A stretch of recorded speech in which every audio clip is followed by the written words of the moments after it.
Herkes aklını başına toplasın. Bunun üzerine çıkan çatışmalar tüm İstanbul'a yayıldı.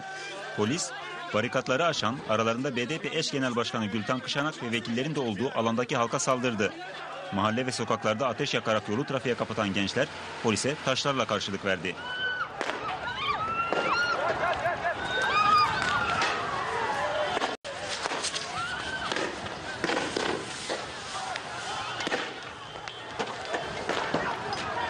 E5 karayolunun trafiğe kapandığı Zeytinburnu, Topkapı, Cevizlibağ ve Vatan Caddesi'nde yoğunlaşan çatışmalarda onlarca kişi gözaltına alındı. Yaşanan şiddetli çatışmalarda onlarca kişi yaralanırken Karagümrük ve Edirnekapı'da sivil faşistlerin de katıldığı çatışmalarda 2 kişi ağır yaralandı. BDP Beyoğlu ve Başakşehir ilçe binası önünde toplanan binlerce kişi de engellemelere oturma eylemiyle tepki gösterdi. Burada da devreye giren polis terörü üzerine çıkan çatışmalarda gerçek mermiler kullanıldı. Başlarına gaz bombası isabet eden Mahmut Affar'la Sana Ardoğmuş adlı kişilerin durumlarının ağır olduğu öğrenildi.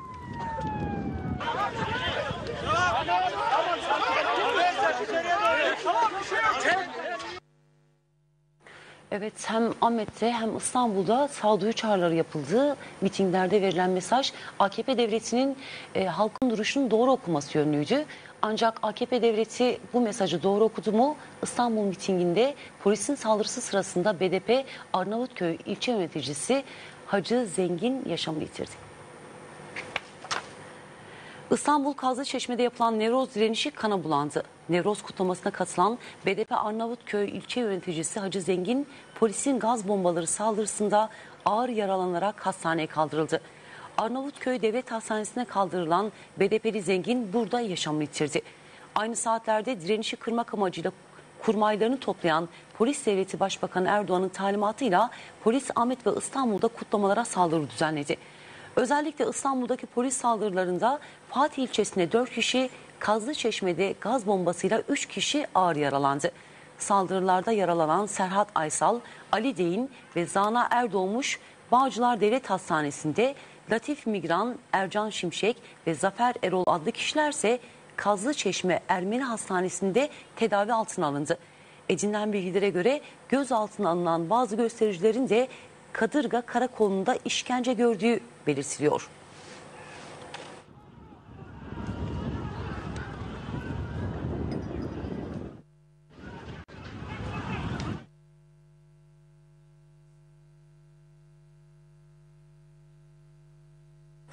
Evet, tüm engellemelere rağmen halk Nevroz'u İstanbul'da kutladı. Ancak polis saldırısında yaralılar var. Çatışmaların devam ettiği bilgisi var. Tüm bu gelişmeleri gazeteci Evrim Kepenek'ten öğrenelim.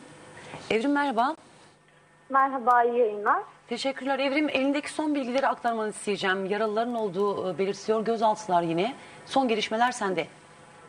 Tamam. İstanbul'da günün sonunda İstanbul'un Nevroz'unun bilançosu 165'in üzerinde gözaltı, çok sayıda yaralı ve bir ölüm olarak özetleyebiliyoruz. Arnavutköy BDP ilçe başkanı Hacı Zengin'in ölümünün kesinleştiği yönünde bilgiler geldi. Ayrıca Zeytinburnu'nda ülkücü bir grup tarafından saldırıya uğrayan kitle de yine Zeytinburnu'na yakın bulunan Samatya Devlet Hastanesi'nde tedavi altına alındı. Bazı hastanelerde özellikle özel hastanelerinde yaralananları tedavi etmek için hastaneye kabul etmediği ve Sırrı Süreyya Önder'in, milletvekili Sırrı Süreyya Önder'in bu hastanelere giderek yaralıları neden tedavi etmiyorsunuz yönündeki girişimleriyle hastalar başka hastanelere nakil edildiler, yaralılar. Bunun dışında İstanbul'da akşam saatlerinde saat 5 gibi Emek ve Demokrasi Güçleri Taksim Meydanı'nda bir basın açıklaması yaparak bugün gerçekleşen hem polis tarafından hem ülkücüler tarafından gerçekleşen müdahaleleri protesto ettiler ve bu saldırıların hukuk dışı olduğunu, insanlık dışı olduğunu söylediler. Şu anda İstanbul'da çeşitli mahallelerde Nevroz kutlamaları yapılıyor. Öte yandan Arnavutköy'de de Arnavutköy BDP ilçesinin önünde de çok sayıda kişinin yaşamını yitiren yurttaş için başsağlığında bulunmak için gittiği yönünde bilgiler geliyor haber merkezimize. Pek çok teşekkür ediyoruz Evrim. Kolay gelsin. Sağ olun. Senin yayınlar. Evet sevgili izleyiciler, İstanbul'da günün bilançosu 165 gözaltı, onlarca yaralı ve bir ölüm. Peki buna rağmen İstanbul'da halkların nevrozu engellenebildi mi? Nasıl kutlandı? Verilen mesajlar nelerdi? Hep birlikte izleyelim.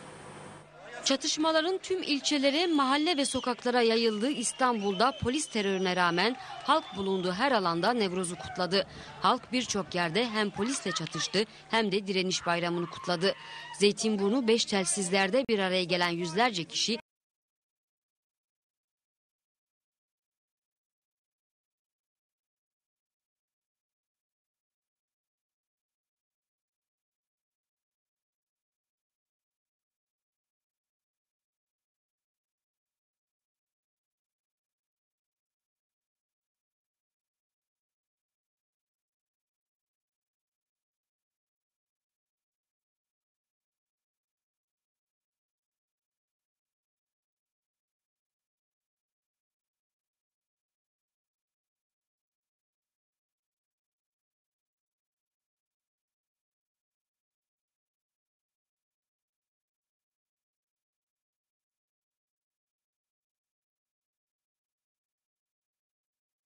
polisi bizi her gördüğü yerde copla, gaz bombalarıyla saldırıyor.